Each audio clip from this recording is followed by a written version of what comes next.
Good afternoon. My name is Mitchell Gunter, right along with Robert Simpson. We're glad that you're joining us tonight here at On the Spot Motorsports Media. We have Norman Williams that's going to be joining us here shortly, and we're going to talk a little bit about his racing career. He's raced top sportsman. He's also a very avid bracket racer, and he's also was inducted into the Jax Motorsports Hall of Fame back in 2020. So I think Norm's been around racing for over 50 years. So this is going to be quite a great show, and he's going to tell us a little bit about some of the stories with his career. So we're really looking forward to that. But also we want to mention real quick, there's two racing events that are coming up really soon.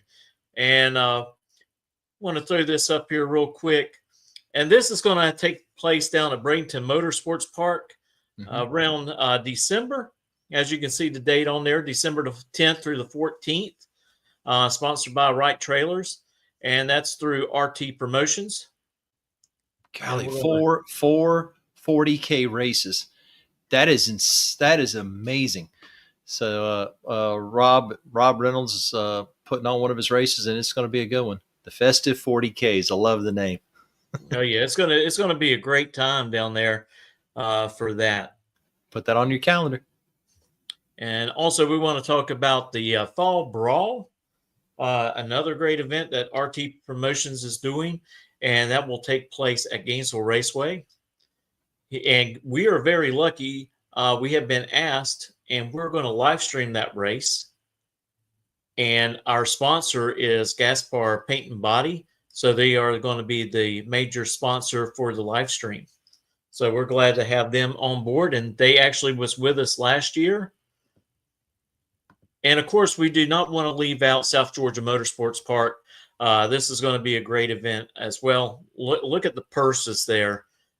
Just 10,000, 20,000, 20,000. I mean, if you're really good, you might be able to win all three of them, and that's a chunk of change, 50 grand. Right. Over the Halloween, October 29th to November 2nd time frame, but also the fact, look at that, Mitchell. You get a bonus for going farthest with a no box entry, $1,000 each day. That's a great thing right there. This is going to be another fun race. You know, in talking about Raul, I mean, he's doing some amazing things up there at South Georgia Motorsports Park, putting on some really great events. And, of course, in continuing on with Duck X Productions, with Ducks Races. They have the other NHRA showcase that's going to be taking place there. Mm-hmm. And I think Raul, what he's trying to do, I think he's trying to bring a national event to South Georgia Motorsports Park, which would be really great because, you know, the state of Georgia lost Atlanta. Mm-hmm. And so this would be a great opportunity for them to bring back a national event to the state of Georgia. I agree. It'd be a great opportunity for them, and I hope that does work out in the future. But there is a lot of racing coming up from just here in the Southeast, just in Florida and South Georgia alone at the end of the year. So everybody needs to put that on their calendar. Just going to stay plenty busy with a lot of racing. Well, I'll tell you what, we're going to go ahead and dive on into the show, Robert. We got a couple of commercials we want to run, and so we'll be right back after this break. Reliability to drive thousands of miles. Confidence for those who fly high. Redline oil products give you the power to crush the competition. And a track record of being the best. Redline oil products. You push it to the limit, we'll protect it. Ready to take your engine to the next level? Scorpion Racing Products delivers precision-engineered, high-performance rocker arms that dominate the track. 100% CNC machined in the USA with aerospace-grade aluminum for unmatched strength and durability. Our rocker arms handle extreme conditions with multiple ratios available to fit your needs. Backed by our exclusive lifetime warranty. When performance matters, choose Scorpion Racing products. Proven, reliable, unstoppable.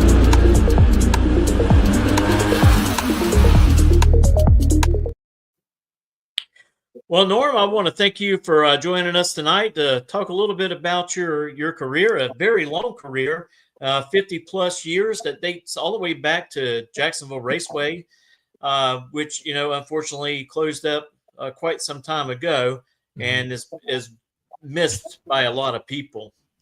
And of course, you've raced also out at Green Cove. You raced at Gainesville, Orlando. You've raced a couple of times, I believe, up in Douglas. Savannah. Yeah, I mean, you've been all over the place. Everywhere in the Southeast, Arlington, Rockingham, Atlanta. I'll just stop right there. Yeah, we should have played that song. I've been everywhere, man. Yep. Oh, Martin, yeah, Michigan. exactly. Don't leave that one out. Oh, you went all the way to Michigan. Oh. Yeah, I finished number 3 in the world in Martin, Michigan, IHRA. Wow. Had a top Sportsman race up there at the World Finals up there, and I wound up being number 3 overall. But that's the furthest I ever went. That was like a 16-hour drive one way. Yeah. You take you a little trip or a little rest now and then. But seriously, Norm, thank you very much for coming on. Thank y'all for having me. I know you're a busy man. You've had a lot going on, taken care of, and we appreciate you coming on. And as many people know you as not only Norm Williams, but Stormin' Norman Williams for so many years. And I've been following you since I worked out at the now defunct Jax Raceways. So that's where I first met you and was watching your racing. And like I said, everything we've ever seen you do is been super nice, very professional, and to say you're a tough competitor is an understatement. So, but I just love it. That's all. Absolutely. But tell us, how did you get started in this hobby, or professional hobby? This hobby? When I got out of the Marine Corps back in 1968 and went home and got a job and went to work like a regular person. And we had a Navy base in the town there where I lived in Brunswick up there at the time, a blimp base. And one of the boys was shipping out, and he had a 1960 Chevrolet that was an M Stocker, legal NHRA car. And he was shipping out, and he needed to sell the car real bad. He came down on the price till he got $800 for the car and the trailer. And I bought the car and the trailer, and next day I was in Savannah, Georgia, running M Stock, and I've been doing it ever since. Boy, I wish you had that car back, man. I wish I had it back. Okay. Usually people don't say the first thing they take down the track is a stocker. That's usually not what people say. No, but I did. It was a good car too. The car, it ran a number. I think back then the national record for that class was like a 13:01 or something, and I could run 13:10 with that car. So I was right there in the ball game. And the thing was so cheap, I couldn't turn it down. I mean, right. $800 and you're racing with a legal car. And how many years did you run that car? And then what'd you step up to after that? It wasn't very long. I didn't keep the car very long, probably maybe 2 seasons. And then I bought a 68 Chevelle. It was 396, 375 horse, 4-speed car. Raced it for a couple of years. And from there, I bought the 68 Camaro. It was a 302 4-speed DZ car. And that's the one that Renee has now. She raced it out at Jax Raceways when we were out there. You probably remember the old black Camaro. Yep. And then after that one, I bought the Nova from Peanut Haddock, the one I've got now. Bought it from Peanut Haddock and redid the whole car, redid everything on it. And the car really wasn't a winning car when I bought it. The people that had it had very little success with the car and were trying to run super gas with it. And what I found out was, I don't know, I don't blame anybody for it, but it was a ladder bar car, and the ladder bars had the safety tabs on the rod ends to keep, if it breaks, the ladder bar doesn't come up inside the car with you. Somebody had bolted them to the rod ends so they couldn't work. It was like a rigid rear end. Nothing would move. That's why they could. I took the bolts out, went to Jax Raceways that Tuesday night for test and tune. stood it on the back bumper, like turned it over. That's a true story. I did not I know couldn't see that. nothing but the moon and stars. Oh my goodness. But we finally got it calmed down. And after that, I started winning. I think I won 2 or 3 track championships out there. And 4 or 5 of Paul Forty's Super 7s he used to have, if you remember those. He used to take the top 7 cars at Jax out there in each class, and they'd run off for like $1,500 and a big trophy. Right. I think I won 4 of those.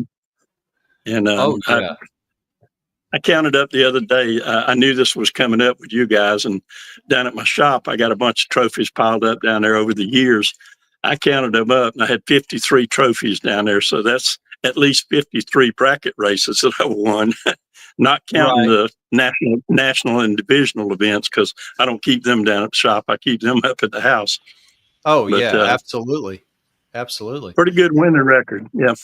You know, I did not realize that you said your Nova came from Peanut. Is that what you said? Yep. Okay. I thought I had Wayne Manson on the brain. That's who I thought who had your car. Wayne Manson bought the car from Wayne McDaniels down in Orlando, Florida. Wayne McDaniels built chassis. He built 2 Novas just alike. Yep. One was blue, one was red. Mm-hmm. Wayne bought the red one because the blue one was faster. Wayne kept it. And anyway, Wayne was the one running super gas with it and never could win anything with it. He wound up selling it to Peanut, or his wife did. And Peanut didn't have much success with it, so he wound up selling it to me when he bought a rear engine dragster. Oh, okay. So that's how it happened. Okay. But didn't it used to say Saturday Night Special on the door? It did. It did. And I talked to Wayne's daughter not too long ago. I spent about $12,000 rehabbing the car a couple of years ago, put all new sheet metal in it, had it repainted and all that, you know. And I thought seriously about having the Saturday Night Special put back on it, because that's the way everybody knew the car back in the day. Right. And I talked to Wayne's daughter, and she talked to Wayne, and Wayne told her, he said he wouldn't get mad or upset if I did that. I didn't want to steal his name because he's the one that had it, you know. Right. But I haven't done it. I hadn't pulled the trigger on it yet. I'm still thinking about it. Well, I know when you do it, or if you do it, I know it'll look really nice, like always. But what's the current combination that you have in your Nova now? Right now, there's a 468 in there with a power glide with a 180 straight cut gear in there. But it's only in there because I had a 565 that I had a problem, dropped a rocker arm on it. And I sent it up to Andy Beal in North Carolina, and he just rebuilt it. I just got it back. So it'll be back in there by the next time I go to Gainesville. Okay. I figured you would have taken something out of your Cobalt or something and put in it, but I guess not. No. I sold the Cobalt. Yeah. I got rid of all that stuff. The Cobalt had a 651-inch motor in it, but it was all naturally aspirated. I never fooled around with all the electronic injections or nitrous or none of that. It's just pure power. I'm old school. I'm not smart enough to tune one of those things with a laptop. Oh no, that's not it, Norm. You're a very sharp racer. Now you're a very sharp racer. You're known. Thank you, David. He says that's my buddy. David Scott said that. But Norm, you're known. You're known around the racing community as one to help other racers. And I know that for a fact. We've all seen it firsthand. But I tell you, you were talking to us earlier that your first experience of racing, I think you said, was in 1968 or 1970, right in there. So, I mean, I guess from then is when you just started gathering your racing family, wasn't it? Yeah. Well, I was actually racing before 68. I was actually racing in high school on the streets, and I ran street cars up in Savannah, the old Savannah Dragway that was in the movie theater. If you remember that one, probably not. Your dad would remember it, but you wouldn't. Is that the one with the return road on the right-hand side? Was the return road on the right-hand side? Yes. And you passed the race cars coming down the track. You're about 3 feet away from them when they were going down the track, and you were going back to the pits. Yep. I'm not crazy. I ran up keep there. Your head on a swivel there. Yeah, you did. Absolutely. Yeah. I saw many wrecks because of that up there. And it was a dangerous situation. But yeah, I was racing before that. Like I said, from high school on, I was racing. It's just the 60 was my first real race car on a trailer that I didn't drive on the street. It was first real race car is what I called it. I like it. You're like my first race car, a 60 Chevrolet, you know, after street racing for so long, for so many years. But you lived up that there. Old car had that old car had a 348 in it with a 4-speed transmission, had 614 gears in it. And we ran 1/4 mile with it. It was singing that motor. Goodness sakes, I wouldn't have expected that out of that combination, but hey, RPMs were up there a little bit at the top end, huh? We broke a lot of push rods and rocker arms. The old 348s were famous for push rods and rocker arms. Mm-hmm. It would anything above about 7,000, and it'd stick a push rod through the rocker arm. But I carried spares with me. We just go back to the pits and put another one in and go again. Just keep going and keep going and keep going. Yep. But of course, I left out the Cobalt when I was telling you about my race cars and how they progressed. The Cobalt, I got into it because of my buddy Tom Van Beek. I know you know Tom. Mm-hmm. And he was running Top Sportsman, and I went with him, and it looked like it was fun. So I decided to build a car, and I started gathering up parts and pieces and buying stuff and all that. And I built the Cobalt myself in my own garage, other than the chassis. I had the chassis professional welded up because I'm not a welder. Right. And other than the chassis, I built the entire car. And the first race we went to in Carolina Dragway, I got best engineered car for it. I got a big plaque and all that. And I thought that was really something since it was a homemade car. And there was cars there that was built by Jerry Haas and all those guys, you know. So right. I was really happy about that. I figured, well, I did something right. Yeah. I didn't realize white, that. Correctly? Yeah. Correct? I'm sorry. The Cobalt was white. Yes. Well, it was actually red and white when I sold it. I did a wrap on it before I sold it. I got an extra $5,000 out of it by putting a wrap on it. You're like going, hey, marketing, right? Yeah. Well, when I had it, the whole time I had it, it was solid white. I don't think I never won a race with it when it was red and white. So it was white.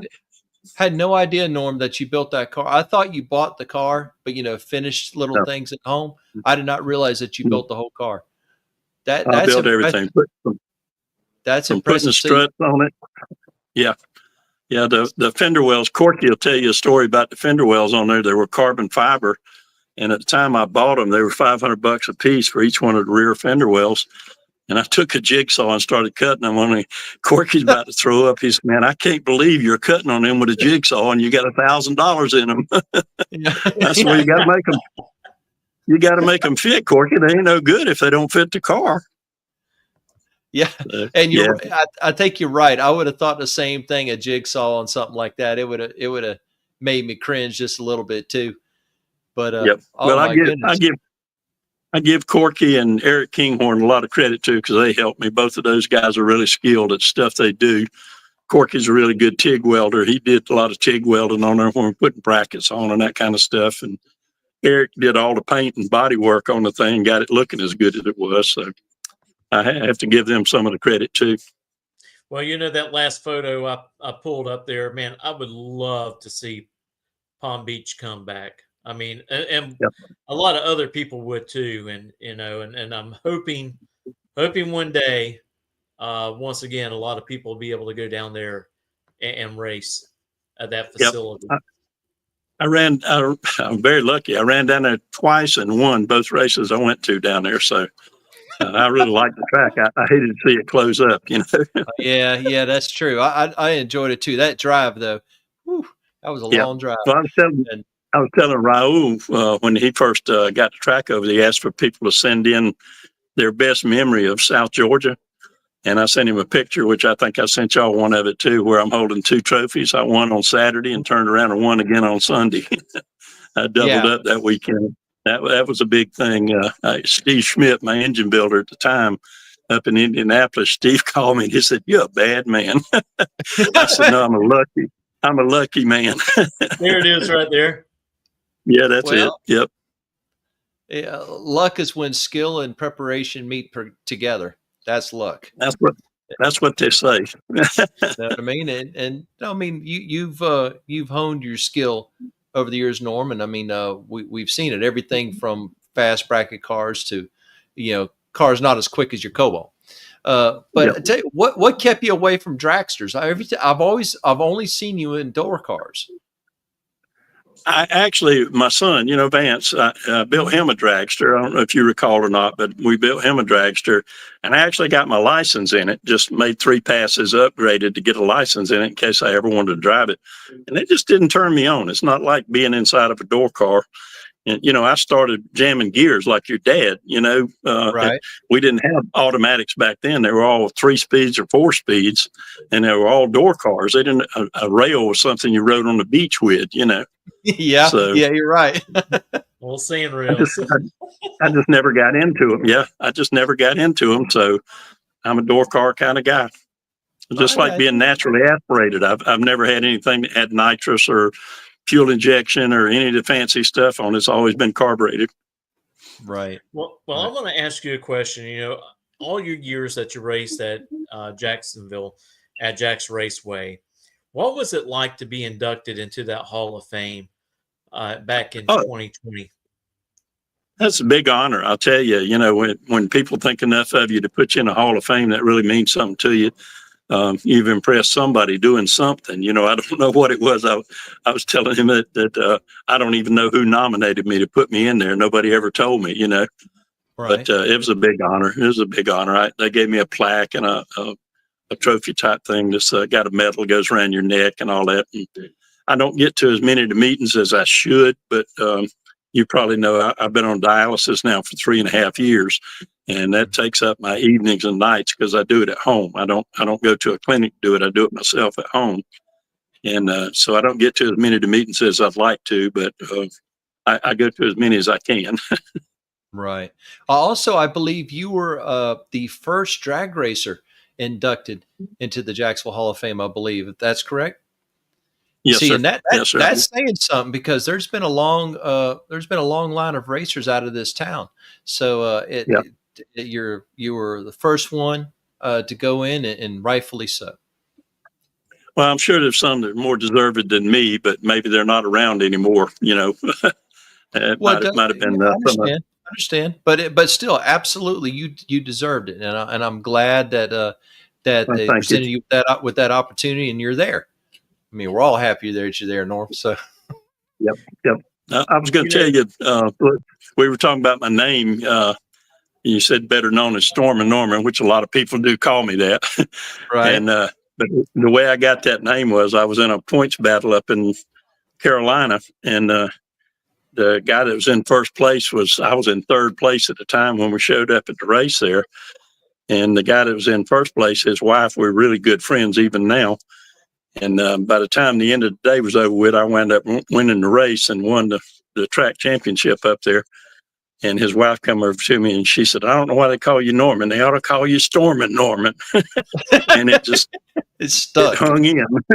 She said, "Because you came storming back to take the points lead." And I said, "Well, it's just racing, I've seen you do that. I've seen you do that at Jax and other places like that. Move up significantly in points in 2 and 3. You get on a roll and you better buckle up because exactly. You'll be there 9 times out of 10 when the dust settles. So and it works the other way around too, because there was one season I can remember out at Jax Raceways out there.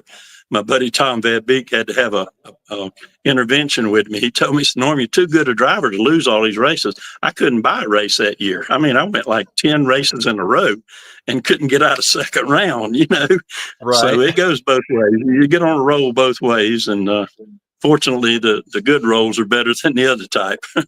That's true. That's true. I remember many a times, like when you first came out with the Nova out at Jax, I was working the ticket booth. And then I remember you coming through there and you were hustling pretty hard for a door car back then. And then you stepped up and put a bigger motor in it and you couldn't get a hold of the brakes soon enough the first couple times through the traps and you went over the turn 4 dirt turn, you were okay, but it's nothing like get your attention tonight when all you see taillights just disappear off the turn, and you start listening, and he's like going, okay, motor's still running. He comes around, and to you, it's no big deal. Well, it was one of those times I went out through the woods, went across the dirt track down there and out through the woods. And Todd Muir was helping me back then. He came down on the motorcycle, looks around, couldn't see anything, turned around, went back to the pits there. I'm standing on top of the car in the middle of the woods out there yelling, hey! We went back the next morning and pulled the car out of the woods, and a couple $1,000 worth of damage later, we got it back running again. Boy, you went for a ride if you went to the woods down there in turn 1. That was a long way. The bad thing about it was, well, I had no brakes that time. When the car left, it did a little wheel stand about, 2 or 3 feet off the ground. And when it did, the rod and the brake pedal dropped out of the master cylinder. So when I hit the brake pedal, there was nothing but a spring attached to it, no brakes at all. Right. And back then I had a 522-inch motor in there, and it was running 560s at old Jax Raceways, and that was flying back then. That was. Yeah. You run a 560 and hit the brake pedal and nothing there, and 100 feet of stopping distance. Something's got to give. Exactly, with one turn off. Well, you talk about Jax Raceway. You also raced up in Douglas a couple of times, and that's another track right there. If you're running in the 5s and you're putting out a chute, you better have your chute out before you even get to the stripe, because you end up out there on that dirt track as well. And I know my first time I went out there racing, I mean, my car at that time was running like 8.0s, and which is slow to to most cars, but even running 8.0s in the it's a bracket race. And trying to get it slowed down, I'm like, man, no wonder why these guys are popping these chutes way before the daggum strike. Yep. I ran the Cobalt out there a couple of times. We ran some 480s out there, mid 480s out there, and I never pulled a chute. Never pulled a chute on it. Now, you talking about at Green Cove, or are you talking about at Douglas? Both. Douglas. I never pulled a chute at Green Cove either. Okay, now you're a bad man. You're a bad man not to pull a chute. I had good brakes on the car. When I built the car, I had most time you got one disc and one set of brakes. I put dual brakes on the rear. It had 2 sets of brakes, 2 calipers on each rear wheel. Smart, and I could oil it up real quick. Yeah, because I used to, at times when I got there late, I'd park down at the far end, because that's the only place you could get in. And boy, anybody come down through there something fast, and all you hear is them basketballing and on the brakes and all this. And then you remember when they took the shut off and they closed it up and they put the Jersey barriers up because they sold the property off to somebody else, so it made it even shorter. So instead of having the old dirt runoff, it had Jersey barriers, down there by the trees on the end at Green Cove. I'm talking about Green Cove. Right. And yep. So you running 4s? You ran 4s with your Cobalt out there? 480s, yeah. My goodness, dude, that is cooking. I wasn't there that night. That was cooking. But that wasn't nothing. My buddy Bruce Thrift, you know Bruce, right? Yeah. He came out there with his GTO and set the track record out there. He went like a 469 out there and pulled 2 chutes. Yeah. I don't blame him. I mean, I'd be contemplating it way before the finish line at that place. Well, I talked to him. I was there the night he did that, and I told him, I said, man, you did good. That's really good for this little short track out here. He said, it won't happen again. He never went back. I'm sure it scared him a little bit. I think Robert Sellers went out there and set the record at Green Cove. I want to say it was Green Cove. And same thing. Once he did it, that's it. He says, no, I'm never doing that again. And loaded up and left. Yeah. Loaded up and left. Yeah. Well, because there at one time, when you went through the shutdown area, it was nothing but like gravel in the shutdown area.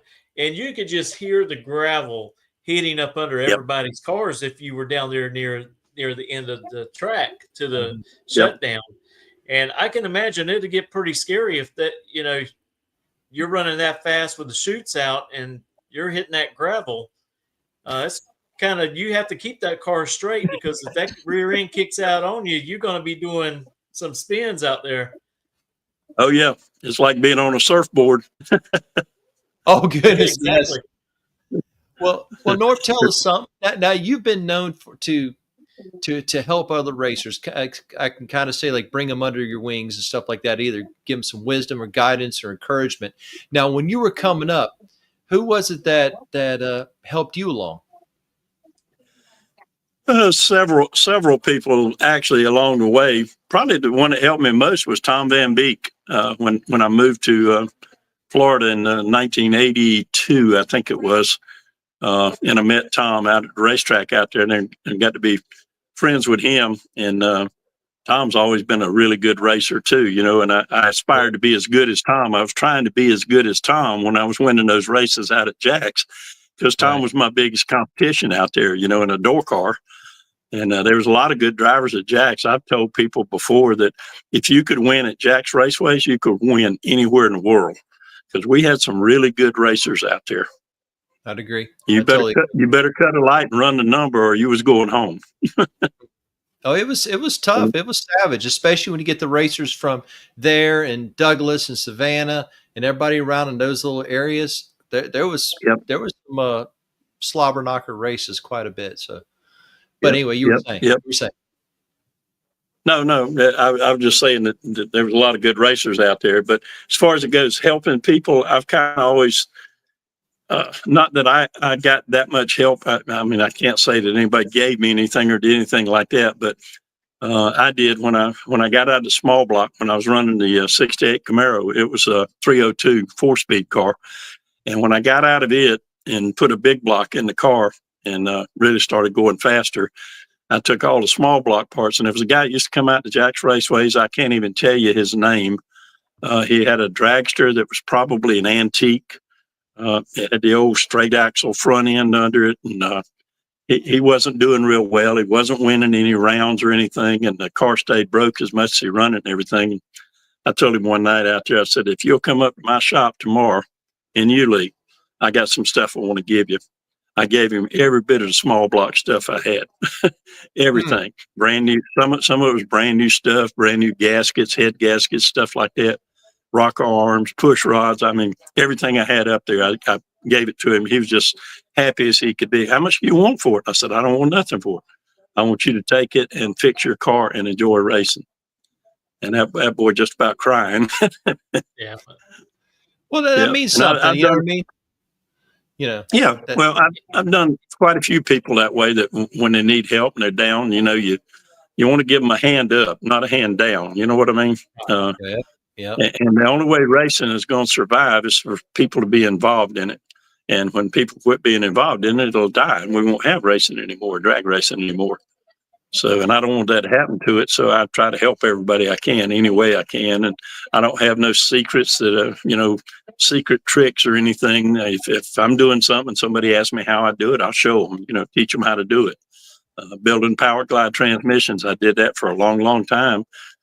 And I was doing them for like $350 a piece when everybody else was charging $1,000 to do them. But I just wanted to help the racers. I really wasn't trying to make no money, Right. Well, I know that guy. He is going to remember that for forever, and rest of his he's life, probably going to pay it forward as well to somebody else that may be in need, and that's what it's about. I hope he does. Yep.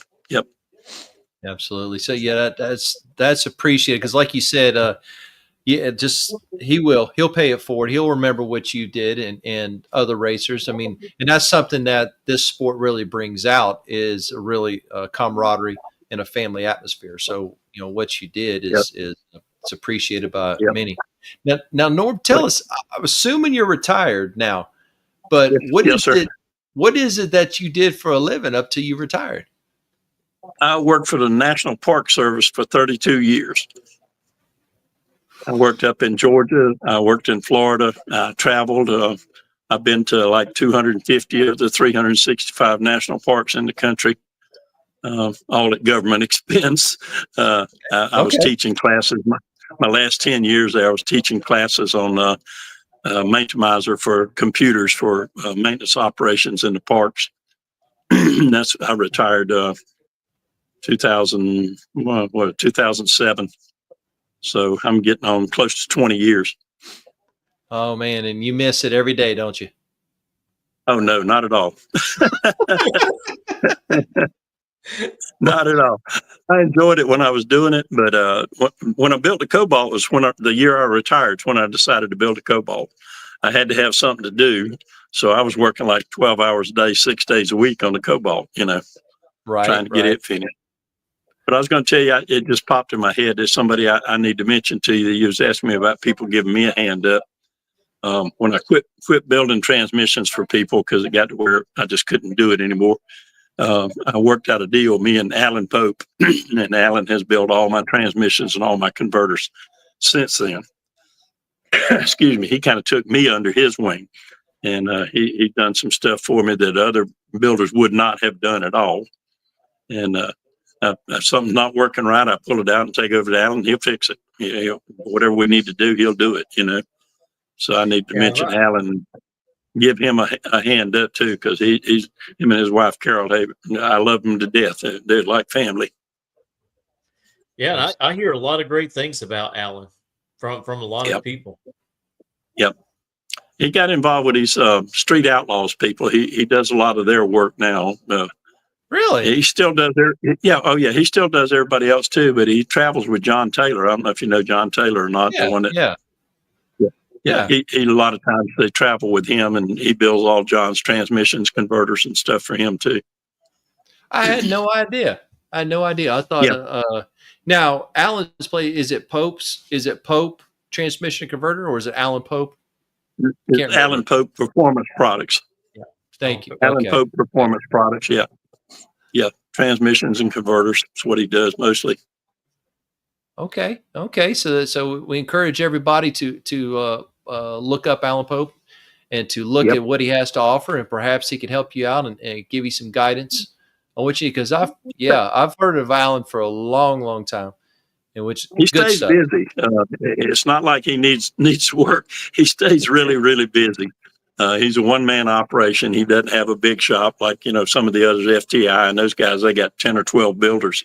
Alan does everything personally. And he's got a transmission dyno, so he can dyno them right there, and make sure they work before they leave his shop. So that's a good thing. But man, yeah, they've helped me a lot. And I needed to mention them. So, well, that's good. I mean, I did not realize that he was involved with the street outlaw stuff. So clearly, can handle everything from my little low powered stuff all the way up to a Pro Charge setup, no problem. 3-second cars, no problem. You're like, you ever had a desire to drive one of those? No, that's too fast for me. My brain doesn't work that fast. In fact, I think the fastest my car, the Cobalt, ever ran was down at Gainesville at the Baby Gators down there.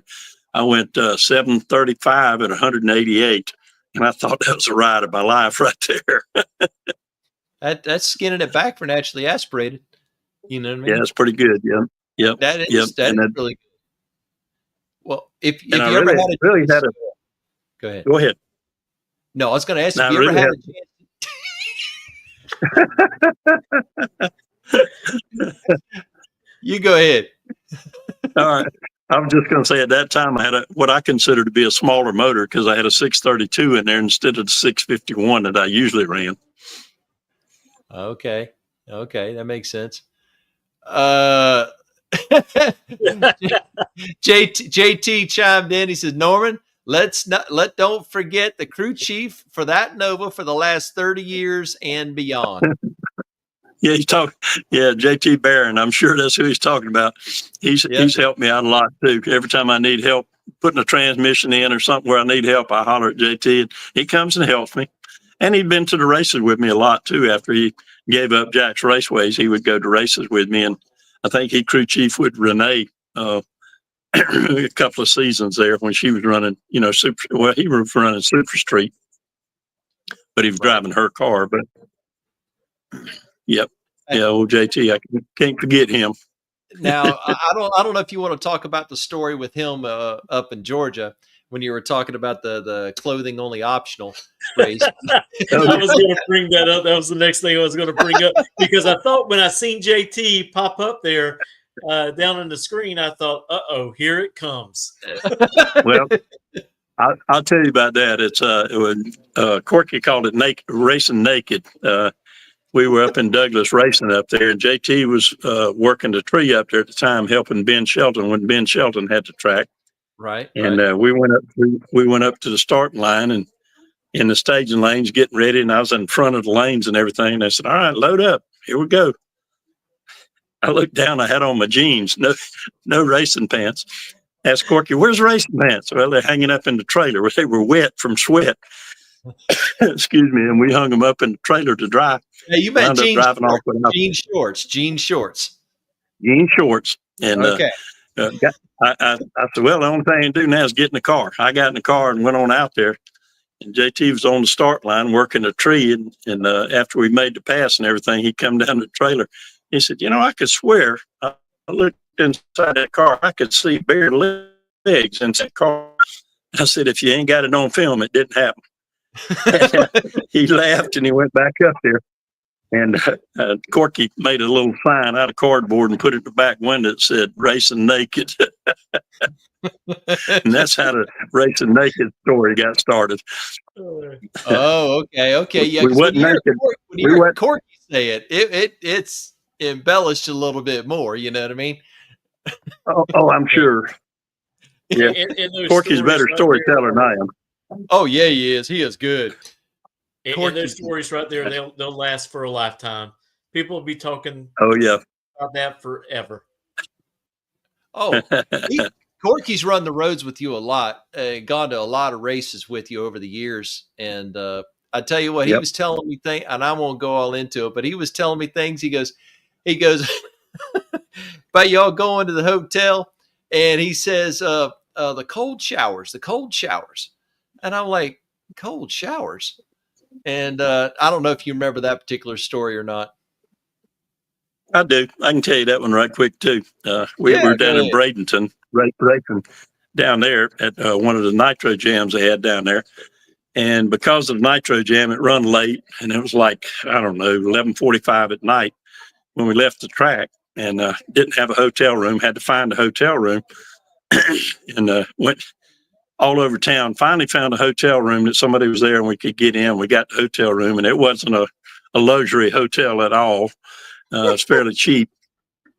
We went inside and Corky said, "Man, I got to have a shower." And it was cold. It was like 30 degrees outside in Florida. And he said, "I got to have a shower." And he goes in there. I hear him screaming and hollering and he comes out. He says, "There ain't no hot water. No hot water." I had to get in a cold shower. He was as blue as he could be from being in that cold water. I said, well, I'm going to have to do something because I ain't going to bed like this dirty, So I went in and knowing what I know about cheap hotels, having stayed in a few in my lifetime, I turned on the cold water. It got just as hot as it could be. They had the handles reversed on the thing. And I had it so hot in there that when I opened the door to come out, steam rolled out of the bathroom. Corky, he's what? How in the, I won't use the words that he used, but how in the world did you do that? I said, "Corky, all you had to do was turn hot water on." And he said, "I did." I said, "Yeah, but the handles were on backwards." So he took a stone cold shower in 30-degree weather. I said, "You got to be twice as smart as the equipment you're working on." He was telling me, he goes, "That's a bad man. He made a cold shower hot. That's a bad." Corky had me rolling when he was telling me this stuff, and I could see that. I could see you just pulling that off and then coming out like it was no big deal. I'll never forget how blue his was. His body turned blue from that cold water. Oh, gee. JT, why are you telling everything on Norm? Why are you doing that, buddy? He's telling another story down there. He says, besides the racing naked, he said, Dana, your younger son, and him watched you make a pass with no seatbelts. He could see him hanging in the back glass. And I'm like, Yep. oh. I Yep. do know this That much. happened. Go ahead. That happened at Jax Raceways. My son Dana was a starter for quite a few years out there. I don't know if you remember him or not, but he was out there quite a few years. He was a starter at Jax. And I went up there, got in the car, put my helmet on, tightened up my helmet and everything, drove to the starting line, staged up the car, left. Seatbelts are doing this in the back window, just flopping back and forth. I never buckled up on me. You're like, well, I'm That was secure. that was Right. just being in a hurry to get to the start line there. That had nothing to do with, not having the right equipment. I had everything I was supposed to have, and it was all legal. I just forgot to buckle it all up. Hey, I was there once on the starting line. Literally, you come around to do, I don't remember what round it was. You were in the Nova. And you remember Blue? Remember Blue used to pull everybody out of Yep. the lanes? Okay. Yep. And Blue was waving, and he kept pointing and pointing and pointing. And I was running the water that day, and I was looking at, I can't remember who you were running, Marcus's father, Mr. Cruz or something like that. I didn't know who you were running. And I looked over, and I could see your whole face. And so I just looked over, and I just did this to you, and you were like going, oh, and you smacked yourself good. And then you realized you had your helmet hanging up. You were strapped in, winding that up, everything, forgot the helmet. And, Yep. You just kind of went, oh, and, you grabbed it, threw it on and stuff like that. And, Yep. I remember that.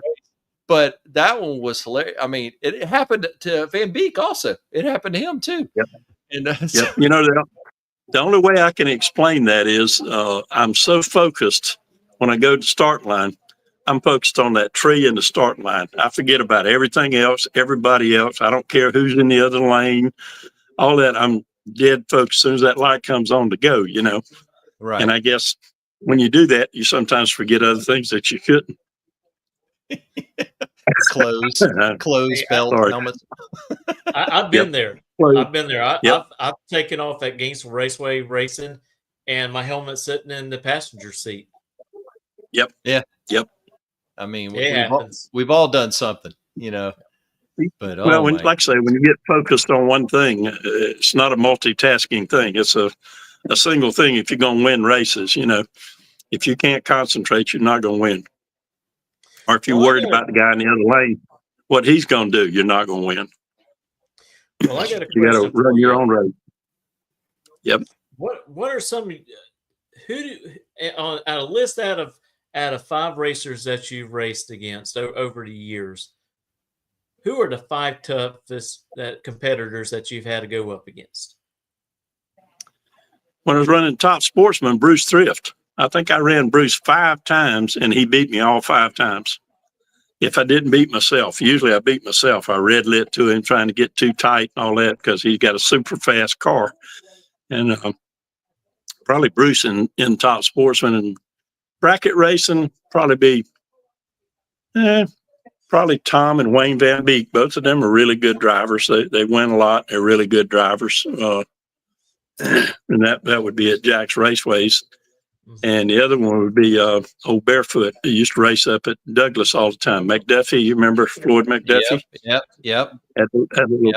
McDuffie couldn't beat him. The man beat me every time I ever raced him. Really? He was just good every time. Yeah. Man, oh man. Yeah, he won.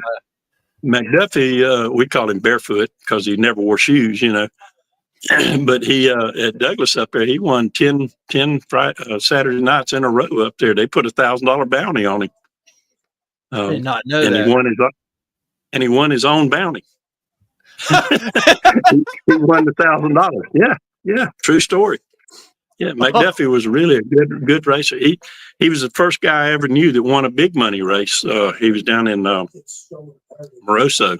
This was back in the early 70s. He won a $10,000 race down there with that same little pickup truck that he run at Douglas.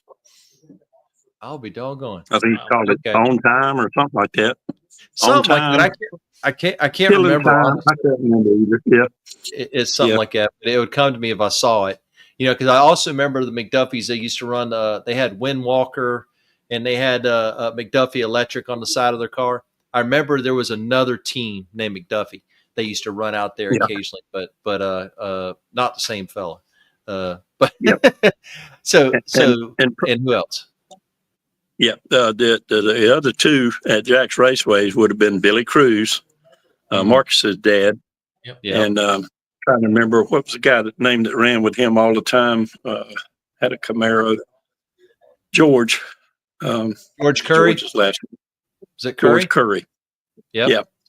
Yep. Oh yep. my goodness, boy! You got the who's who at the time. There was some others there. I mean, there was a lot of hitters out there, but yeah.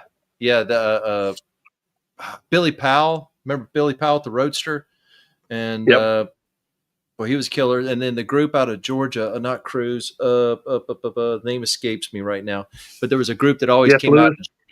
Huh? Jeff Lewis. Yeah. Yep.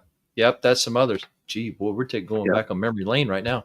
But and I, you know what I mean? And I was in the middle, literally in the middle, watching all this, week in and week out. But Norm, what would you tell to anybody that's getting started in racing now, or has been racing? What would you tell them is best encouragement or best advice to do this? Probably Corky would agree with this, I'm sure, if he's listening there, and my son Vance, he would agree, because both of them, my main advice to them was, if you want to be the best, you got to beat the best. So don't worry about who's in that other lane over there. You run your race. And that's probably the best advice I could get them, that, and not to try to get too big too quick. A lot of the guys get started in racing, and the next thing they want to run 4 seconds, Right. And they spend a bunch of money and they don't know what they're doing yet. They hadn't got that skill down pat yet. They try to do it too quick. Corky's took his time. It's been a long time. He hadn't won that big race yet, but it's coming. Oh, it's going to happen. It is. He spends a lot of time working on that truck, and a lot of people don't know how much work it is when you're going to have a car like that, or a race car like that, like the Cobalt, like his truck. You work on it 5 days a week so you can race 1 day a week. Right. David Scott, he mentioned the Thorne brothers. Thorne brothers? Yes, sir. Yeah, he mentioned them. I'm assuming was that. I wonder if that's a Jax or if that was a Douglas. I think that was at Jax. Thorne brothers. I don't remember them Thorne brothers. It may have been before my time. Like I said, I didn't move back to Jacksonville until 1981. Before that, I was all over the country with the Park Service. So that he may be, they may have been really good racers. But it messed up. Oh, the Zorn brothers. Yes. There yes. The Zorn brothers. That's who I was trying to think of. The Zorn brothers. Yep. Yes. Ricky Zorn and Mike Zorn. Ricky Zorn. Yep. And they were really good racers, but oh my goodness, yes. Yeah, buddy. Yeah. Mike ran Super Pro, and his younger brother ran Pro. Yep. And I remember them. Boy, phenomenal racers. And now tell me something. Whenever you worked for the Parks Department, and like you said, you were all over the country. Okay, I'm assuming you weren't able to take your car with you. Were you able to attend races or rent a car and race somewhere? Were you able to do anything like that? No, most time it was a Monday through Friday type thing, and I'd try to be home Friday night to race at Jax, catch an early flight to get home to race at Jax. But I've been to most of the parks, all the big parks, Yellowstone, Grand Canyon, any of them you can name. I've been to them and spent at least a week, some of them as much as a month. They sent me to Washington, D.C. several times to work up there for a month at a time. And that's something I did not look forward to.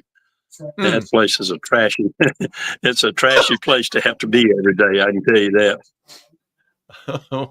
Well, okay. I guess you took care of that. Though. You helped get it straight. The White House and the Capitol and everything else outside. Yeah, exactly. It's pretty rough. Yeah. Downtown on the mall down there, that's all real nice because they got the Park Service down there keeping it clean and the park police and all that. But you get outside of those like 10 square blocks there, you don't want to be caught down there. I'll put it that way. I've heard that before. Heard that many a times. But yeah. But I want to mention. Go ahead. I just want to mention somebody else that's been chiming in here a lot. David Scott. He's no slouch either when he's racing.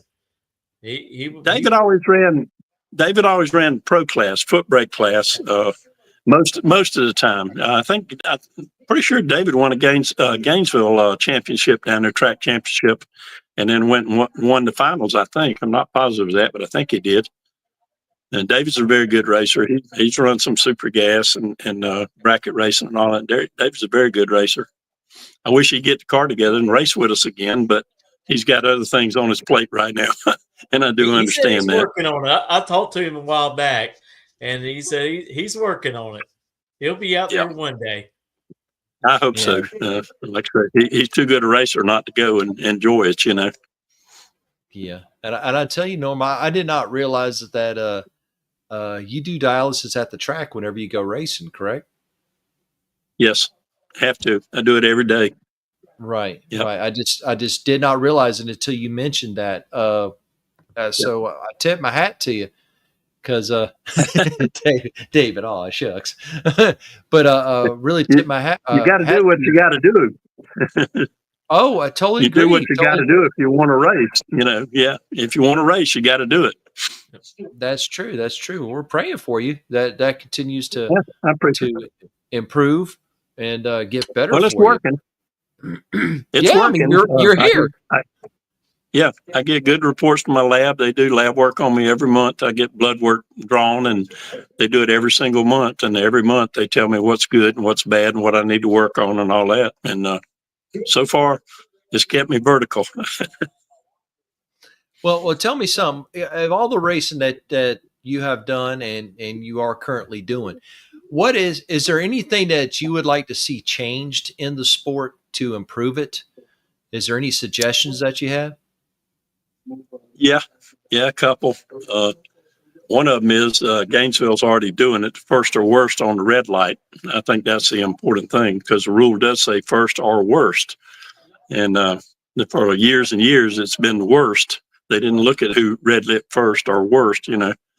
Yeah. So I'd like to see that. And the other thing is, I can't stand these races where you can buy back and buy double up, and you can run 4 different classes and buy back in all 4 classes, and you wind up spending $1,000 on money to win $1,000. You know, I just think I started out racing. When you lose, you go home.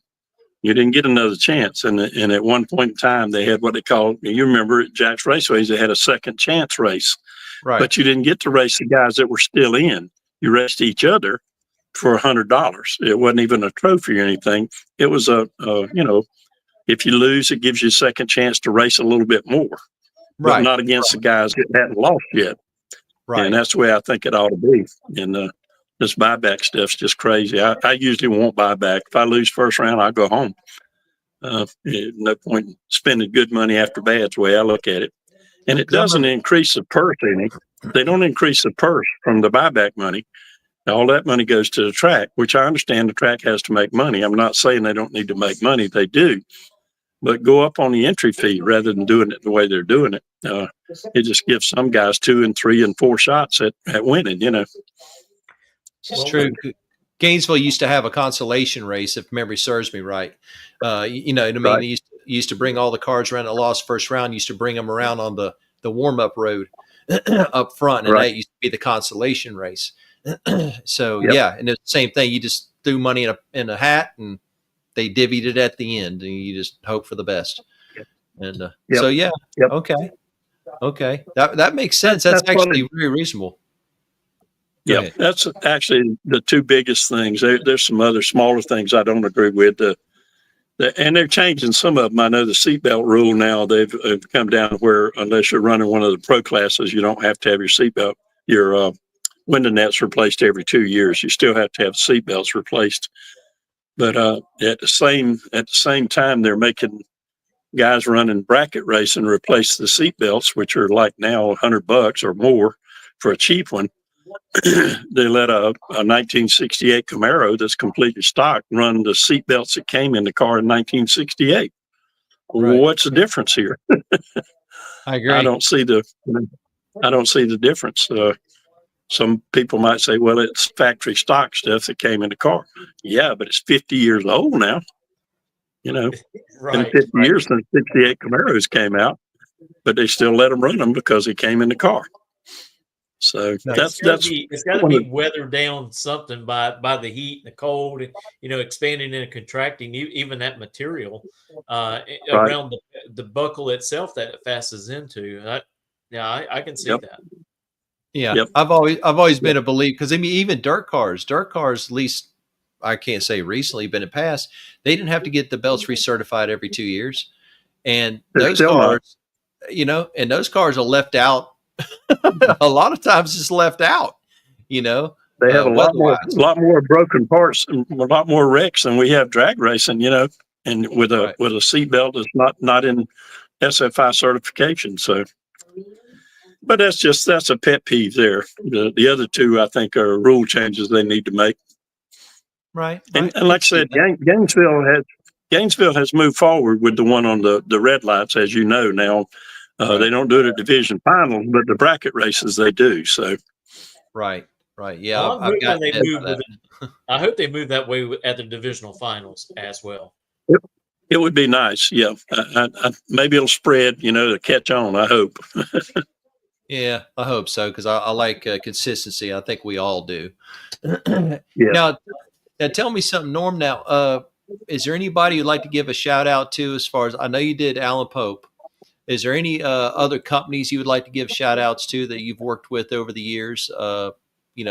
Quality products? Not really. I bought a bunch of parts from a bunch of different companies. I've never actually stayed with just one. Even engine builders, I've had 4 or 5 different people build engines for me when I didn't build them myself. Mm-hmm. And I hadn't stuck with him. Alan's the only one I've stuck with all these years. He's always been there for me, him and Carol. Right. Gotcha. That's good to hear.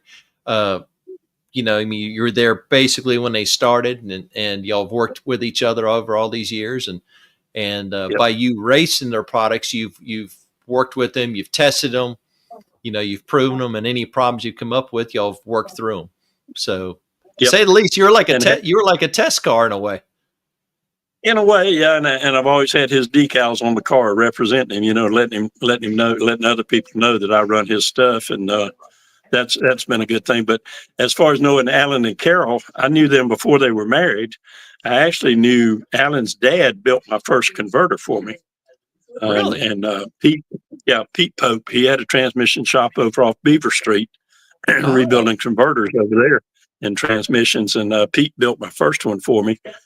And after Pete passed on, I started working with Alan, and Alan was more interested in the racing side than Pete was. Pete was interested in mass producing them and selling them, Right. But I've known the whole family probably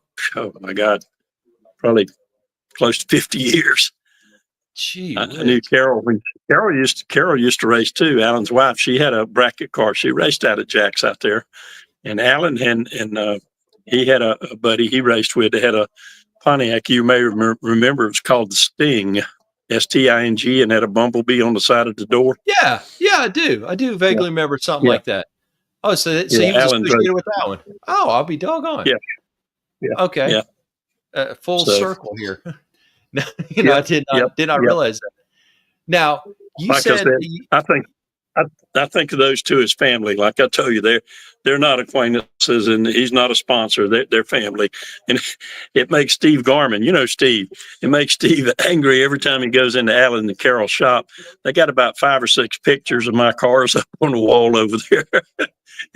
He wants to know how I rate so high to have so many pictures on the wall. Well, you've been to some birthday parties. You know what I mean? You've taken care of some stuff. Yeah. That makes sense. I know their 2 daughters. Yeah. I know their 2 daughters. I watched them grow up, so like I said, it's family deal. Oh, man. But I got a question for you. I know you've been paying attention. You've raced an IHRA. What do you think about them trying to bring back the IHRA of the past and how everything is working out? I would love to see it come back. IHRA has always been more racer friendly than NHRA. Good example of that is if you run NHRA, and you have a chassis certification from IHRA, NHRA will not accept that certification, even though it's an SFI certification. NHRA won't accept it. You have to get their certification. IHRA, on the other hand, will accept an NHRA because it's an SFI. It's not an NHRA, it's an SFI certification. And that's just one of the many things, many reasons, but IHR has been always, for me, has been people that try to help you race rather than stop you from racing. Right. And finding things wrong with your car. They try to, you know, if you come, you bracket race with them and you're running your seatbelts are out of date by a month and you hadn't changed them yet, he'll tell you, you can race tonight, but get them replaced before you come back. NHRA says, put it on a trailer, you're going home, you know, little things like that. And I really enjoyed the pro-ams that they had and the nitro jams. And I made, like I tell you, I finished number 3 in the world in 2017 and won Division II for IHRA championship. And I went all the way to Martin, Michigan, to run the world finals up there. That was a long ways to go. But they were just super nice people. And I wish they'd bring the pro-ams and stuff that they had back. And I would hope the racers would support them. We used to, you know, Top Sportsman, NHRA, the last couple of races I went to, they didn't have a full field. They would have like 10 or 12 cars is all they would have. And IHRA, when I went, we would have more than a full field. I mean, it was just, you know, people showed up for it. Well, I tell you what, you know, they started doing the pro-ams, you know, on Wednesday, Thursday, and they starting to move into the other classes, you know, pro mod, all the way up to alcohol and nitro. And in the first race, it looked kind of rocky. They didn't have a real big turnout in the Sportsman cars. The second race is getting a little thicker. And I think they have what, Robert, two more races left? Or maybe 3 races left. I think they got a 5-race schedule. Yeah. And you got Cami Caruso. She's come back over to race and from NHRA, which she's been out for a little bit. But you know, it seems like everybody's really happy with it. Larry Morgan, he's loving it. And then you know you had Lex June just last weekend. He wins his first Top Fuel race in the States. And so it looks like it's starting to grow. And Speed Sport, man, they do an excellent job of coverage. I mean, just excellent job from the beginning all the way through the end. The announcers are great. You know, Tommy Johnson Jr. is one of those announcers doing a really great job. I can't quite remember the other gentleman's name, not unless Robert can remember it, but I just remember Tommy Johnson. That's who I remember. Yeah, I mean, it's great all the way through. I don't even get tired of it. I can put it on the computer or put it on my phone because they're doing it, you know, for free, and I can sit there and watch it all day. There's no breakaway from it. You know, when there's downtime, they take that opportunity and they're in the pits. They're talking to the drivers, or they're at the end of the track, or they're in the tower, you know, with Tommy Johnson Jr. talking about different drivers and the history. And also they hit a lot on past IHRA champions from later years. Yep. Yeah, I agree with you. I just wish we had more tracks in the Southeast that they had events at. Right now, I really, with my dialysis stuff, I really can't travel that far to go to the races. None of their races are close by right now. And I hope they get back to, you know, when I was running IHRA a lot, we had a bunch of IHRA tracks in South Carolina, North Carolina, and a few in Georgia, not that many, and 1 or 2 down in Florida. You know, we had down West Palm. Rosso, I think, was IHRA West Palm, and actually Bradenton was at one point in time. Right. That's where I won a nitro jam over there at Bradenton. That's the only national event I ever won with the IHRA. And then of course the one way down south in Florida down there. I went down there several times. I like that little track. yeah, I wish they had more track, and hopefully they will buy more and more or get more and more people to come on board. I just saw where Darlington has just changed hands again. Yep. And Rockingham, they're putting in RV stations now, like we've got over at South Georgia. Yep. I think that'll help a lot. So hopefully we might get some HRA tracks back down closer to us. Yes, Immokalee. Yeah, that's what yeah. We agree. We're going to speak to some IHRA representatives here pretty soon to talk about what's going on with IHRA and their hopefully planned future. And I agree with you. The couple Pro-Am races I went to, I enjoyed it. I mean, it was race friendly, fan friendly, and it was enjoyable. At the time, the couple I went to didn't have a large car count, but it still was racer friendly. So I hope that the racers will support it. With the purses that I'm seeing, guaranteed purses, there's been a lot of people starting to turn and go to those events. And I think you're right. As it grows and moves farther south, there'd be more opportunities down here. But you just kind of gloss over a couple things as you were talking. You're like, well, oh yeah, I just won a Nitro Jam race down there, and won a divisional race there, and number 3 in the world there. And I'm like going, wait a minute, back up a little bit. So how many? Okay, now I know you said roughly 50 some odd bracket races, roughly. Okay, but how many track championships, divisional championships, and I'm sure that's just a small stack, and national events do you believe that you have? Well, I had about 9 or 10 Ironmen, which is the IHRA division. Yep. I've got one big one for winning a Division II championship in 2017 from IHRA. 2020, I won NHRA National Open Championship in Division II.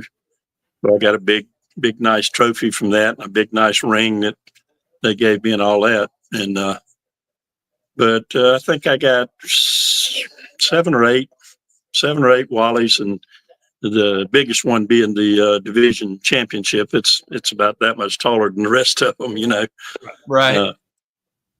But pretty good.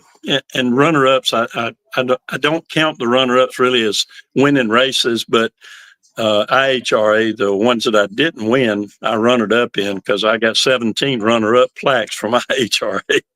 Oh, geez. Where I finished, somebody beat me in the final. So quite a bunch of racing and traveling back then. Absolutely, great we were going from. Yep. And then how many track championships have you earned? Because I know you got just 2 out of Jax. Just really? 2. I thought you had even more than that. No. Came close quite a few times and was always in top 1 or 2, but only won 2 of them total. Yep. But now Paul Forte, the Super 7s, I won 4 of those. I've got those. 4 of his trophies. Yeah, remember that. That was a great Which series. To me that was like winning a track championship because it paid more money. Mm-hmm.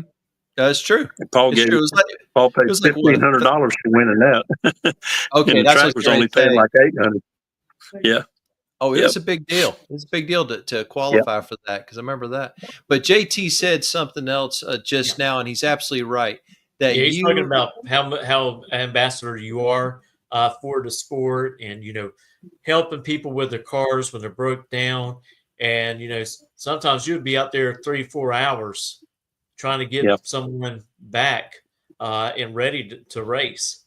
He said that we're a little younger then. Oh yeah, absolutely. Yeah, well, I can remember one year we went to Gainesville to Baby Gators down there, and it's when I had the Camaro, and I tore up transmission during time trials. Well, we got lucky in one way because it started to rain, so they shut down the track, and we'll start again tomorrow morning. Well, I knew I could fix the transmission. What was wrong with it?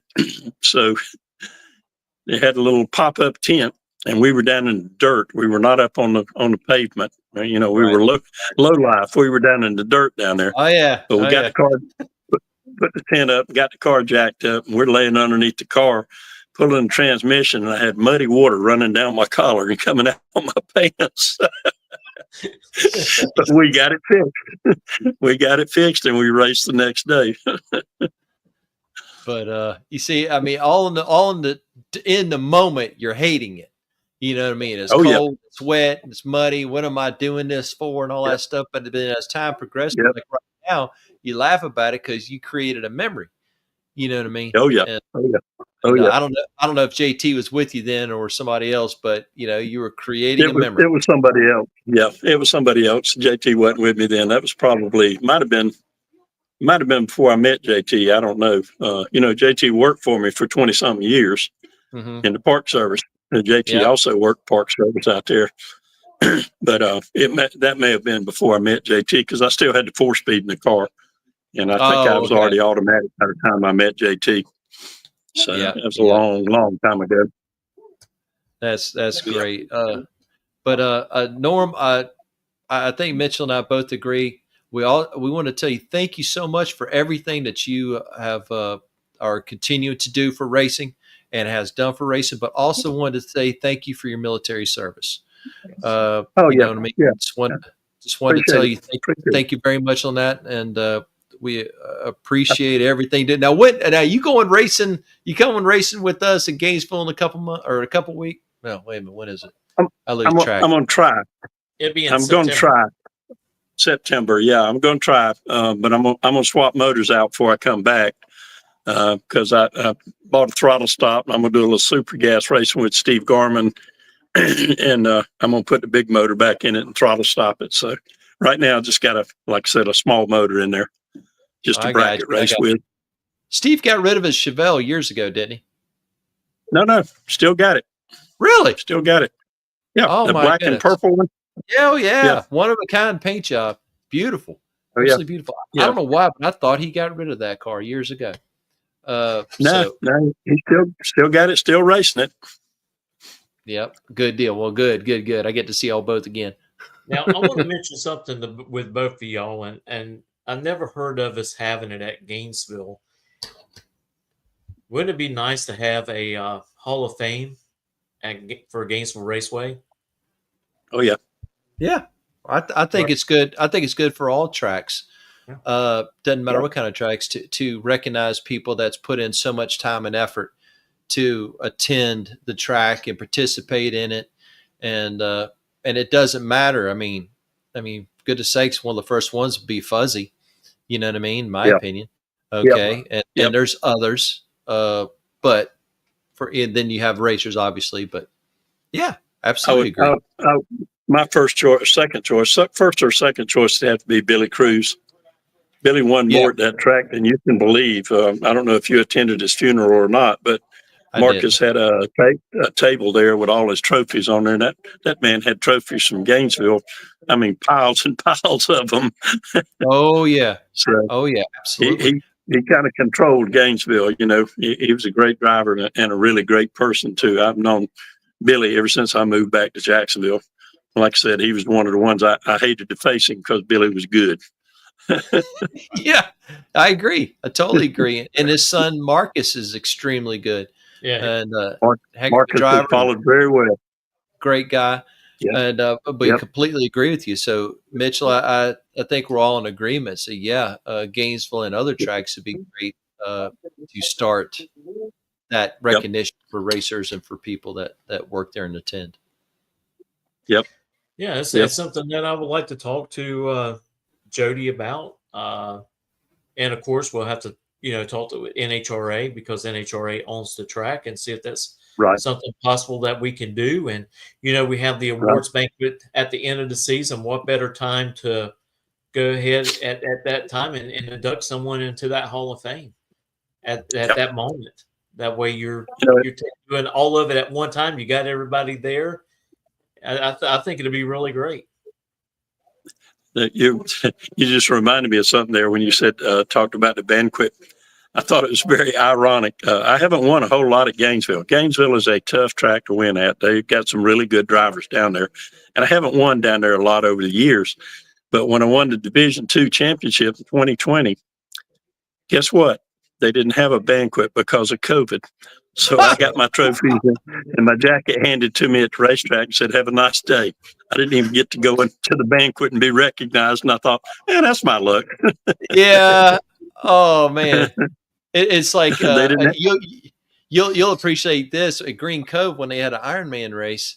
That night I got very fortunate. I was in 2 finals and I ended up winning one of them. So I won my first and only Ironman. Well, what I was more excited about is they came over there and they had a big check and they would write your name, or they didn't even have your name written on it. They just had a big check. Okay, no Right. price. And I've never won a big check. I wanted that more than I did the trophy. So somebody came up with their phone and took a picture of us holding this check and they took the check away.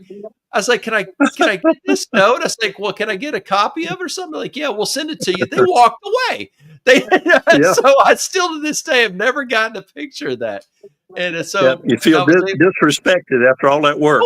Yeah, we're looking at each other going, what just and it was at least it didn't take your Iron Man away from you. No, that's true. That's true. Yeah. That's true. But it's funny. We got to have that back. We got to use it for next year. Like no. But, speaking about that, the first Wally that I won was at Jax Raceways. It was really one of the Wally races. One of the Wally races they had out there. Something like that. Yeah. Yeah. They didn't happen every year.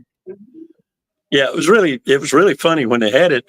Me and Wayne Van Beek made it to the final, and Wayne came over to me and I told him, I said, "You want to split the money?"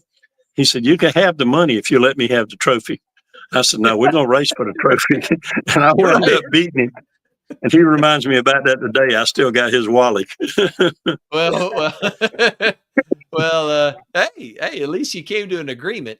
It wasn't like you cut it in half or something like that, Well, I thought I did really good 2 times. First of all, I was able to beat Wayne Van Beek. And secondly, I got a Wally for doing it. Yeah, and he'll never let you down. The Van Beeks will never let that down.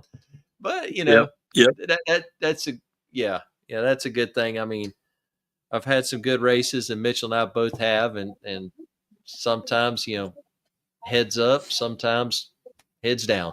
It's just the way it is sometimes, but it makes it fun. I got another Wally really easy up in Atlanta before they shut down up there. They had a NHRA division race up there, and I got down to the final, and the guy that I was supposed to run was from Mooresville, North Carolina.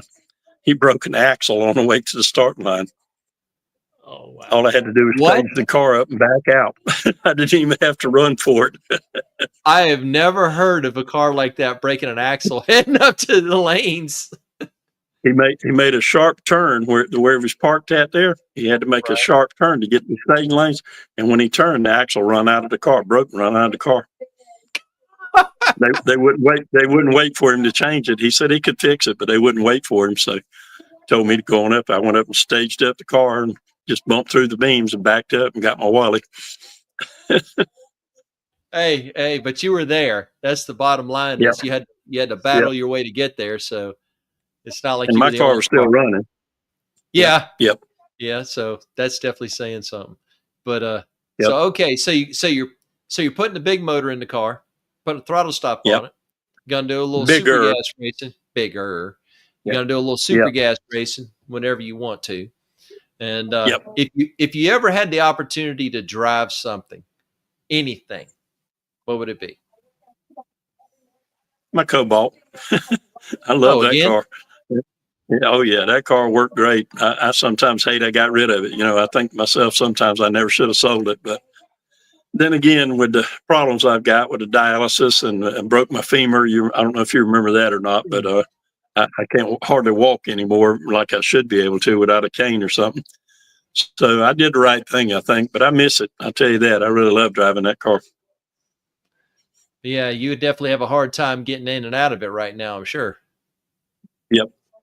It was a winner. Car was a winner. It really was a good car.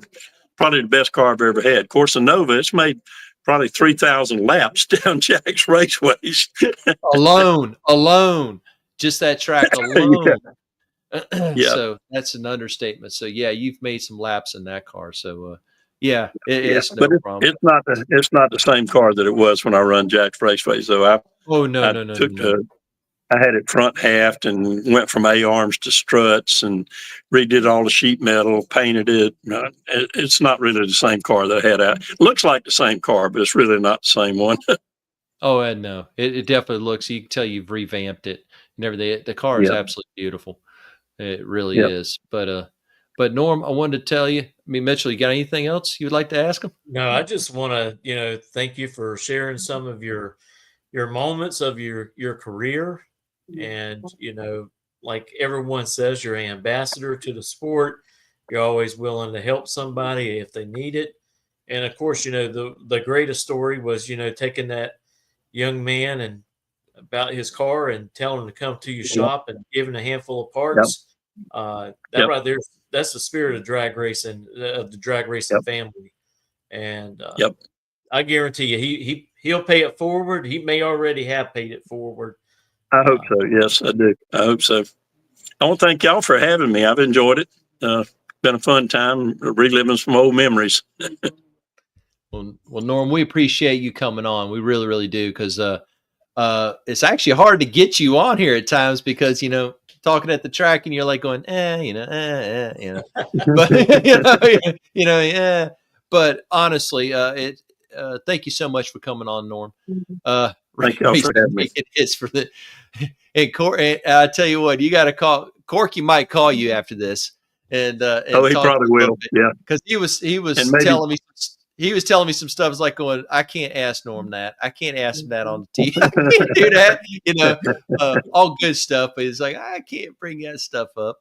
But seriously, Norm, thank you so much, buddy. And we wish you and your family and nothing but the best, your health and everything in your racing. And we will see you out there really, really soon. I hope to see you at the track. Absolutely, Norm.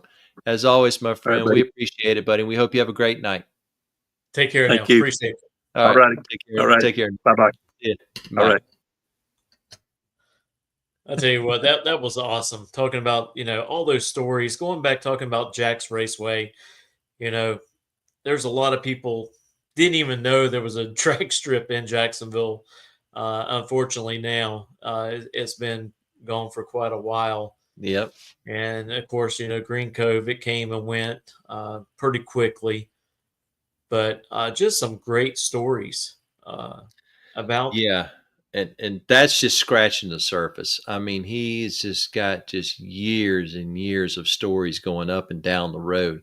It's kind of like we don't even know where to start, 50 plus years of greatness. Yeah, absolutely. Absolutely. But something I can say and Mitchell can say too firsthand is it's genuine. The man is genuine. His family is genuine. They're nice people, sincere people, caring, and some very tough racers. They really are. I mean, absolutely tough. Do not take them slack. And everybody we talked to agreed. It's like, you don't take them slack. And like you said, I mean, we had to drag it out of him. He's won national events. That's true. That's true. Derek, you're absolutely right. Norm's a great guy. But it's hard dragging out of him, the accomplishments that he's been able to do. And he's done a lot. He has. Absolutely. I mean, and yeah, I don't have no Wally sitting back there. No. And the man's earned but he's earned a division championship in IHRA and in HRA. Right. Driving a top sportsman car, quick car, naturally aspirated, but a quick car. And I see something Norm never talked about is he never ran with a big crew. It was always just him and maybe one other person, maybe two, but just is very, very small crew. So work needs to be done. Norm is the one doing the work and jumping in and just anything needs to be done. And he's doing it because he built the car. And so it's a lot. People don't realize it's a lot to build a car, get it to the track. You're driving it to the track. You're driving the car. You're doing maintenance on the car. You're making changes to it. All then getting in competition and stuff. There's a lot. There's a lot involved to it. So we tip our hat to Norm Williams. Storm and Norman. Well, I'm going to go ahead and let everybody know, on the 7th, we will not have a podcast. Robert's going to be busy up at Tri-Fives in Kentucky. But the next following Thursday night, we're going to have Tony Gagnon. We're going to dive into some tuning. It's going to be a lot of fun. Tony's a great guy. He's been around racing probably ever since he's been in the Navy. And we're going to talk a little bit about his Navy career as well, because, we have to thank all of those that have served our country and served it well. And he's one of those gentlemen that has done so. So we're really looking forward to having him on. So If you got any questions about tuning, HP tuners, Tony can tell you everything. I mean, the man's traveled all over the place. I mean, South America, Europe, up in Canada, you name it. He's been there. Absolutely, and he is one of the lead HP tuner representatives. And just like Mitchell said, I mean, he travels all over the world teaching how to operate HP tuners, and I know he's traveled all over tuning for people also. So and Tony goes back to Jax Raceway too. Yes, he does. He goes back there. I remember seeing him. I can't say when he started, but I remember seeing some of the first things when he was working on people's cars and tuning them when they were carbureted. And so I remember seeing a lot of those things, and that's where I first heard and met Tony way back then. Remember the pink Mustang? Yeah, actually I do. But was that Tony's car? I do remember a pink Mustang, but I remember some guys that used to work out the Rocket. Okay. He called it Pinky. Okay, well, I got to see a picture of it because I remember a different pink Mustang. There's some guys that used to work out at Alabama they were in the military, and I think they ran with Tony because they used to work in Alabama at the Rocket Ranch, and then they'd come back here, and every time the gates were open at Jax, they were racing it. So it might be the same one, but looking forward to talking to Tony and picking his brain and learning more about HP tuners and everything they have to offer. But I tell you, we also, once again, we want to thank our marketing partners, Redline Syntheticals, and also for Scorpion Racing Products, who has partnered with us this year. And also want to tell everybody, thank you very much for continuing to work with us and follow us, and also to suggest people that we reach out to talk to. Dawson told us originally about reaching out to Norman, and Corky did too. And they're right. And, we reached out to Norman, and here we are. And there's others. And so, please continue to give us suggestions. We'll continue to reach out to people or put us in contact with them. We really appreciate and enjoy it. And as we're continuing to grow, we thank everybody out there for it. Now, we need you to go over and do something for us. We need you to go over to our YouTube channel, On the Spot Motorsports Media. We need you to subscribe to that, to go back and watch this one. Jeff, you're absolutely right. You're going to recognize a lot of the names from Jax Raceway. You're going to recognize, you're not a lot of them. You're going to recognize all of them. You will. And but back to what I was saying, we need everybody to go over to our YouTube channel, and we need everybody to subscribe and follow our YouTube channel. Also Instagram. And if you have Spotify, to also follow us on Spotify, because all these interviews will be uploaded on YouTube and they'll be uploaded on Spotify. So you'll have an opportunity to hear all of it. Yeah, actually, when we go live, it automatically goes to our YouTube page. So what you see on Facebook is what you'll see over on YouTube. Same thing goes when we're live streaming races out at Gainesville. Always tell everybody, if they're close to a smart TV, to use it while watching the racing events out at Gainesville. It gives you a little bit better picture compared to Facebook. And then you won't have to worry about it ending and starting back up on Facebook because unfortunately we only have like 8 hours of streaming, and then we have to end it and start back with the streaming of the racing out there. But like I said, we're also excited to be part of Rob Reynolds' RT Promotions Fall Brawl race coming up, and hopefully a couple other things is coming down the pipeline. But we appreciate everyone who's following us on Facebook. I think that we have probably grown almost close to 300 followers within a week and a half or something like that. So it's really growing great. And we try to do our best to put out content. I know sometimes a lot of stories that drop early. Sometimes I'll refrain from writing an article on it until I make sure that I'm seeing it from multiple sources. Right. And We agree. the most important one is the source itself Right. before we put anything out. Yeah. We both have people reach out to us and say this or say that. And we're like, can we hold up a second and we dig into it and research it a little bit more before we respond? So we do our best to bring up the most accurate information that we have. We much rather it be just a tick late compared to some others, but be accurate as best as possible versus, just saying something off the cuff, if that makes sense. But and also before we go, please everyone continue praying for Marvin Blaney as he still recovers from the incident. The good thing is him and his wife, they've done a live video 2 days ago.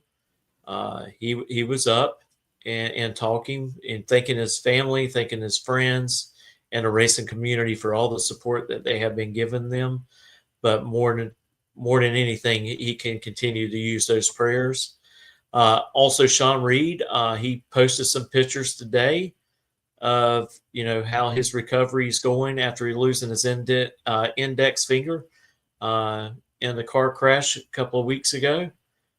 He's in very high spirits and he can't wait to jump back in the car. He'll tell you right now, if he could jump back in that Top Fuel car, he would be running it. I think he would. His pictures were like over the top. He was all energetic, and I'm like, he still looks like he's in the hospital. I mean, he's just, But he's home now. But what's so funny, he's joking around about it. He says, I'm still Sean Reed. I'm just one digit less, and some comical stuff. But yeah, he's really high in spirits, and I can't wait to see him back hitting the track. And I tell you, he was on our podcast a while back, and just a great guest that we had. We got to talk a little bit about racing Top Fuel. Not just the car, but also the boat, because he's done both, and it was really great. So if you missed that show, please go back on our page, find it, and watch it. You'll really enjoy it. But I want to thank everyone again for joining us, and we will see you in a couple of weeks. And I think Robert's going to post some pictures and some videos from up there at the Tri-Fives on the page. So we're really looking for that. Hopefully he'll be able to mount some cameras in a few of the competitors' cars and maybe his own. I hope so. And I tell you, the biggest thing, as anybody knows, is the challenge is just getting there. I am doing so much work, just trying to prep some stuff and get my father's car there. And, but it's going to be good. We're looking forward to it. Going to visit family and some friends. And yes, Tri-Fi Nationals, next week in Bowling Green, Kentucky. I've seen you do this. Oh yeah, it is the biggest Tri-Fi gathering that I'm aware of, and they only allow 55 through 7 Chevrolets on the grounds. It could be a car, primarily a car, truck, or Corvette, but only those 3 years. That's the only way you can enter that event. Period. Okay, you just can't. Nothing else. So the last several, I've been like past 4 out of 5 years, I think 3 out of 4. I'll lose track. But anyway, it's over 3,000 cars in attendance. It is unreal. And not all of it is car show. It's a lot of people just there parking, just walking around cruises. If you ever been to Bowling Green, and I'll try to present it, coming through the gate and just run over a nice grass rolling hill, and it's just Tri-Fi's as far as the eye can see. I mean, it's impressive. And then, of course, they have the drag race, and that's what I'm primarily thing I'm going for, and then the swap meet. But what I'm going for is not only the drag racing, but junior stocks. Junior stocks, they represent junior stocks up there, which is a class primarily from 67 to 72, which was initial stock eliminator. Okay, and the primary cars that dominated during that era were 55 through 7 Chevrolets. They were inexpensive and they were very competitive because of the different combinations that you could run in them. So that's what the class is up there is representing as junior stock. There's a lot of original cars that ran in that class running in it. And then they have other cars like ours, which are not original junior stockers, but looks like the era. So in the spirit of the class. And anyway, it's just fun. It's a lot of history, and it's a lot of fun racing it. So hopefully we're going to run that, and it'll get down the track more than once. I'll also run a foot brake class with it. My goal is just the things start and go down the track. It's never been down the track. So hopefully it'll be okay. But anyway, we're going. That's our game plan. So y'all wish us luck. Safe travels up and back. And I got to say thank you, Dan Salyers. You know why, but thank you very much. And we look forward to it. And you're going to have Clint Wilson probably in the stands. Yep. No, Clint's racing. Oh, he is racing. Okay, Clint's racing. Good. Clint's taking his car. He's running junior stock. And so he's going to be racing. So I'll get a chance to see my buddy there. And there's a chance for you to put a camera in the car. Yep. I already talked to him about it, and he's like, "Yeah, sure, why not?" So yeah.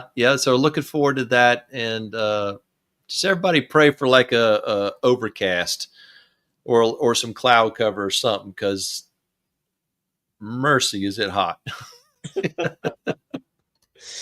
Well, I tell you what, everyone, we'll see you in a couple of weeks, and again, thank you for watching. All right, everybody, have a good night, and thank you. Good night.